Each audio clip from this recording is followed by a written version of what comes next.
Chapter 12. The Search for the Wicked Witch. The soldier with the green whiskers led them through the streets of the Emerald City until they reached the room where the guardian of the gates lived. This officer unlocked their spectacles to put them back in his great box, and then he politely opened the gate for our friends. Which road leads to the Wicked Witch of the West? Asked Dorothy. There is no road. Answered the guardian of the gates. No one ever wishes to go that way. How then are we to find her? Inquired the girl. That will be easy. Replied the man. For when she knows you are in the country of the Winkies, she will find you and make you all her slaves. Perhaps not, Said the Scarecrow. for we mean to destroy her. Oh, that is different. Said the guardian of the gates.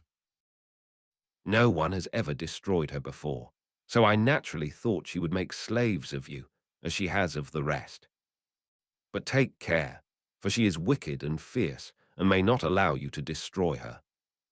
Keep to the west, where the sun sets, and you cannot fail to find her. They thanked him and bade him goodbye, and turned toward the west, walking over fields of soft grass dotted here and there with daisies and buttercups. Dorothy still wore the pretty silk dress she had put on in the palace, but now, to her surprise, she found it was no longer green, but pure white. The ribbon around Toto's neck had also lost its green color and was as white as Dorothy's dress. The Emerald City was soon left far behind. As they advanced, the ground became rougher and hillier, for there were no farms nor houses in this country of the West, and the ground was untilled. In the afternoon, the sun shone hot in their faces, for there were no trees to offer them shade, so that before night Dorothy and Toto and the lion were tired and lay down upon the grass and fell asleep, with the woodman and the Scarecrow keeping watch. Now the Wicked Witch of the West had but one eye, yet that was as powerful as a telescope and could see everywhere. So as she sat in the door of her castle, she happened to look around and saw Dorothy lying asleep, with her friends all about her.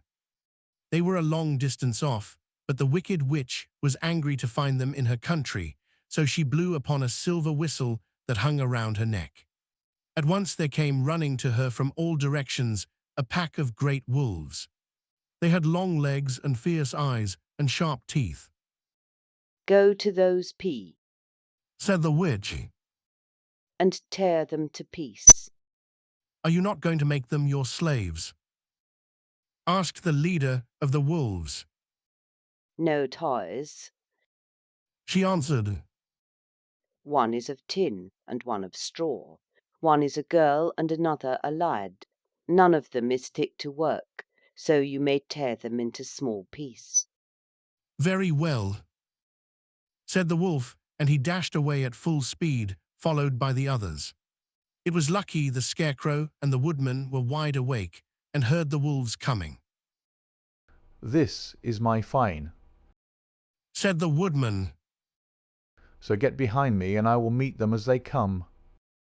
He seized his axe, which he had made very sharp, and as the leader of the wolves came on, the Tin Woodman swung his arm and chopped the wolf's head from its body, so that it immediately died. As soon as he could raise his axe, another wolf came up, and he also fell under the sharp edge of the Tin Woodman's weapon. There were 40 wolves, and 40 times a wolf was killed, so that at last they all lay dead in a heap before the woodman. Then he put down his axe and sat beside the Scarecrow, who said, It was a good fight, friend. They waited until Dorothy awoke the next morning.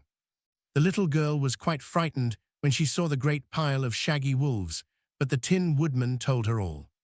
She thanked him for saving them and sat down to breakfast, after which they started again upon their journey. Now this same morning, the Wicked Witch came to the door of her castle and looked out with her one eye that could see far off. She saw all her wolves lying dead, and the strangers still traveling through her country. This made her angrier than before, and she blew her silver whistle twice. Straightway a great flock of wild crows came flying toward her, enough to darken the sky. Fly at once to the strangers, peck out their eyes and tear them to piece. The wild crows flew in one great flock toward Dorothy and her companions. When the little girl saw them coming, she was afraid. But the Scarecrow said, This is my battle, so lie down beside me and you will not be harmed. So they all lay upon the ground except the Scarecrow, and he stood up and stretched out his arms. And when the crows saw him, they were frightened, as these birds always are by scarecrows, and did not dare to come any nearer. But the King Crow said, It is only a stuffed man. I will peck his eyes out. The King Crow flew at the Scarecrow, who caught it by the head and twisted its neck until it died. And then another crow flew at him, and the Scarecrow twisted its neck also. There were 40 crows, and 40 times the Scarecrow twisted a neck, until at last all were lying dead beside him. Then he called to his companions to rise, and again they went upon their journey.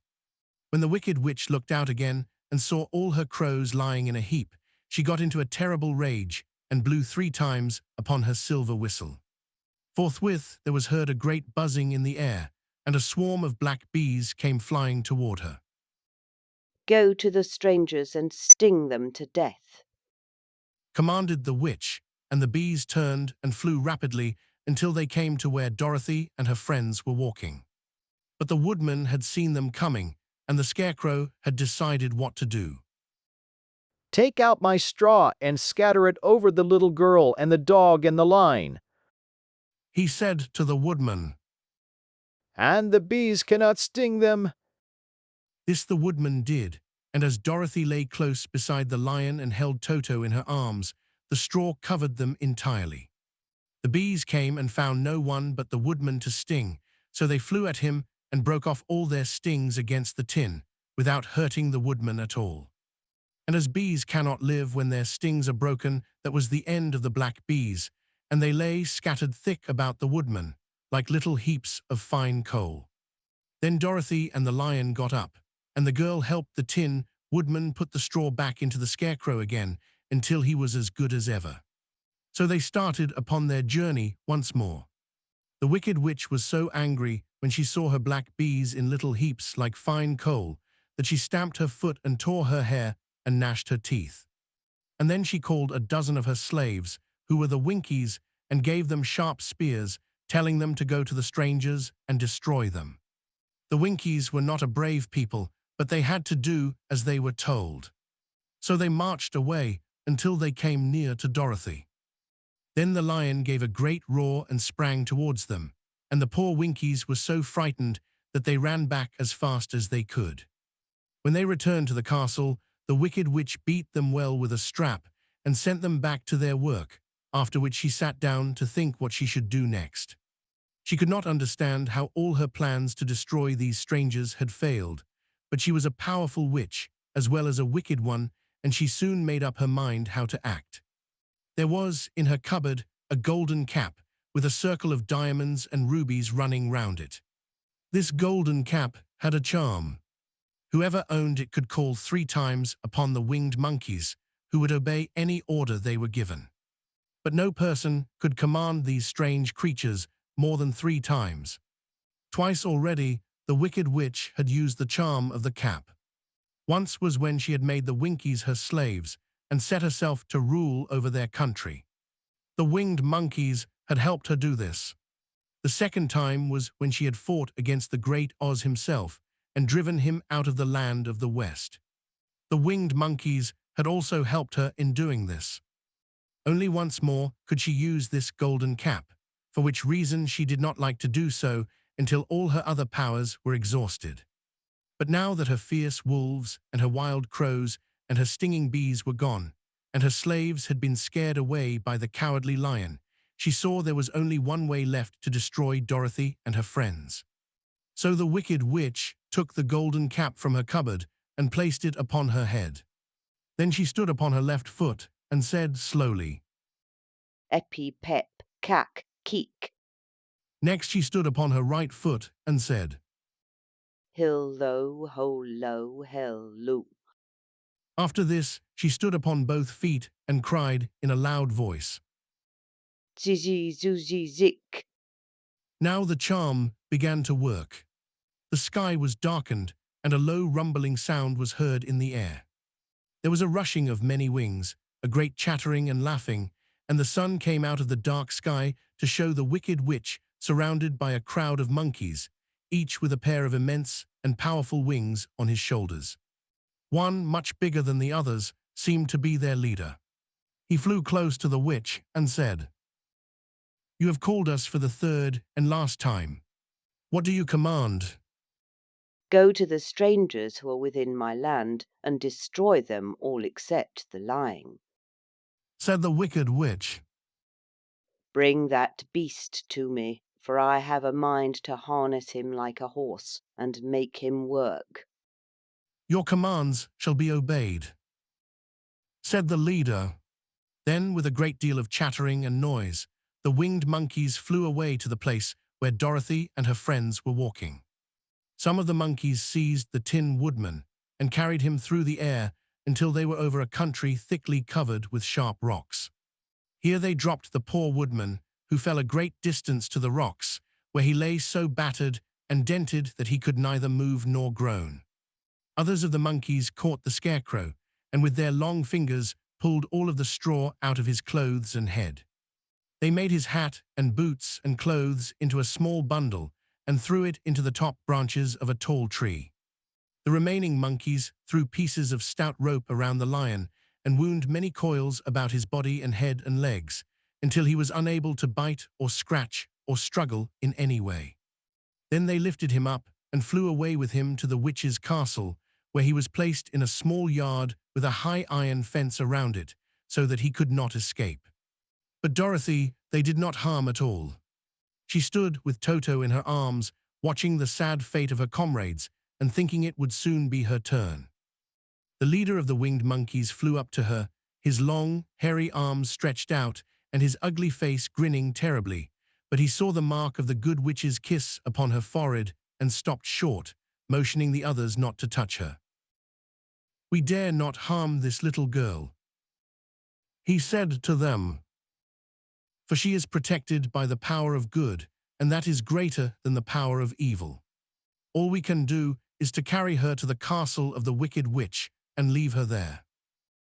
So carefully and gently they lifted Dorothy in their arms and carried her swiftly through the air until they came to the castle, where they set her down upon the front doorstep.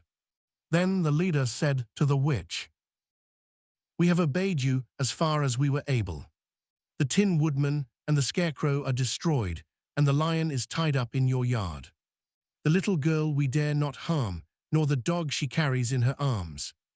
Your power over our band is now ended, and you will never see us again." Then all the winged monkeys, with much laughing and chattering and noise, flew into the air and were soon out of sight. The wicked witch was both surprised and worried when she saw the mark on Dorothy's forehead, for she knew well that neither the winged monkeys nor she herself dare hurt the girl in any way. She looked down at Dorothy's feet, and seeing the silver shoes, began to tremble with fear, for she knew what a powerful charm belonged to them. At first, the witch was tempted to run away from Dorothy, but she happened to look into the child's eyes and saw how simple the soul behind them was, and that the little girl did not know of the wonderful power the silver shoes gave her. So the wicked witch laughed to herself and thought, "I can still make her my slave, for she does not know how to use her power." Then she said to Dorothy, harshly and severely, Come with me, and see that you mind everything I tell you, for if you do not, I will make an end of you, as I did of the Tin Woodman and the Scarecrow. Dorothy followed her through many of the beautiful rooms in her castle until they came to the kitchen, where the witch bade her clean the pots and kettles and sweep the floor and keep the fire fed with wood. Dorothy went to work meekly, with her mind made up to work as hard as she could, for she was glad the wicked witch had decided not to kill her. With Dorothy hard at work, the witch thought she would go into the courtyard and harness the cowardly lion like a horse. It would amuse her, she was sure, to make him draw her chariot whenever she wished to go to drive. But as she opened the gate, the lion gave a loud roar and bounded at her so fiercely that the witch was afraid, and ran out and shut the gate again. "If I cannot harness you, Said the witch to the lion, speaking through the bars of the gate. I can starve you. You shall have nothing to eat until you do as I wick." So after that she took no food to the imprisoned lion, but every day she came to the gate at noon and asked, "Are you ready to be harnessed like a horse?" and the lion would answer, No. If you come in this yard, I will bite you. The reason the lion did not have to do as the witch wished was that every night, while the woman was asleep, Dorothy carried him food from the cupboard. After he had eaten, he would lie down on his bed of straw, and Dorothy would lie beside him and put her head on his soft, shaggy mane, while they talked of their troubles and tried to plan some way to escape. But they could find no way to get out of the castle, for it was constantly guarded by the yellow Winkies, who were the slaves of the wicked witch and too afraid of her not to do as she told them. The girl had to work hard during the day, and often the witch threatened to beat her with the same old umbrella she always carried in her hand. But in truth, she did not dare to strike Dorothy because of the mark upon her forehead. The child did not know this and was full of fear for herself and Toto. Once the witch struck Toto a blow with her umbrella, and the brave little dog flew at her and bit her leg in return. The witch did not bleed where she was bitten, for she was so wicked that the blood in her had dried up many years before. The girl had to work hard during the day, and often the witch threatened to beat her with the same old umbrella she always carried in her hand. But in truth, she did not dare to strike Dorothy because of the mark upon her forehead. The child did not know this and was full of fear for herself and Toto. Once the witch struck Toto a blow with her umbrella, and the brave little dog flew at her and bit her leg in return. The witch did not bleed where she was bitten, for she was so wicked that the blood in her had dried up many years before. Dorothy's life became very sad as she grew to understand that it would be harder than ever to get back to Kansas and Aunt Em again.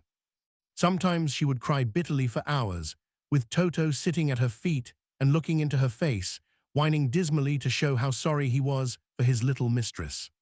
Toto did not really care whether he was in Kansas or the land of Oz so long as Dorothy was with him, but he knew the little girl was unhappy, and that made him unhappy too. Now the wicked witch had a great longing to have for her own the silver shoes which the girl always wore. Her bees and her crows and her wolves were lying in heaps and drying up, and she had used up all the power of the golden cap. But if she could only get hold of the silver shoes, they would give her more power than all the other things she had lost. She watched Dorothy carefully to see if she ever took off her shoes, thinking she might steal them. But the child was so proud of her pretty shoes that she never took them off except at night and when she took her bath. The witch was too much afraid of the dark to dare go in Dorothy's room at night to take the shoes, and her dread of water was greater than her fear of the dark, so she never came near when Dorothy was bathing. Indeed, the old witch never touched water, nor ever let water touch her in any way. But the wicked creature was very cunning, and she finally thought of a trick that would give her what she wanted. She placed a bar of iron in the middle of the kitchen floor, and then, by her magic arts, made the iron invisible to human eyes. So that when Dorothy walked across the floor, she stumbled over the bar, not being able to see it, and fell at full length. She was not much hurt, but in her fall one of the silver shoes came off, and before she could reach it, the witch had snatched it away and put it on her own skinny foot. The wicked woman was greatly pleased with the success of her trick, for as long as she had one of the shoes, she owned half the power of their charm, and Dorothy could not use it against her, even had she known how to do so. The little girl, seeing she had lost one of her pretty shoes, grew angry and said to the witch, "Give me back my shoe." "I will not," retorted the witch, "for it is now my shoe and not yours." "You are a wicked creature," cried Dora. "You have no right to take my shoe from me." "I shall keep it just the same," said the witch, laughing at her, "and someday I shall get the other one from you too." This made Dorothy so very angry that she picked up the bucket of water that stood near and dashed it over the witch, wetting her from head to foot. Instantly, the wicked woman gave a loud cry of fear, and then, as Dorothy looked at her in wonder, the witch began to shrink and fall away. "See what you have done," she screamed. "In a minute I shall melt away." "I'm very sorry indeed," said Dorothy, who was truly frightened to see the witch actually melting away like brown sugar before her very eyes. "Did not you know water would be the end of me?" asked the witch, in a wailing, despairing voice. "Of course na," answered Dorothy. "How should I? "Well, in a few minutes I shall be all melted, and you will have the castle to yourself. I have been wicked in my day, but I never thought a little girl like you would ever be able to melt me and end my wicked deed. Look out, here I go." With these words, the witch fell down in a brown, melted, shapeless mass and began to spread over the clean boards of the kitchen floor. Seeing that she had really melted away to nothing, Dorothy drew another bucket of water and threw it over the mess. She then swept it all out the door. After picking out the silver shoe, which was all that was left of the old woman, she cleaned and dried it with a cloth and put it on her foot again. Then, being at last free to do as she chose, she ran out to the courtyard to tell the lion that the wicked witch of the West had come to an end, and that they were no longer prisoners in a strange land.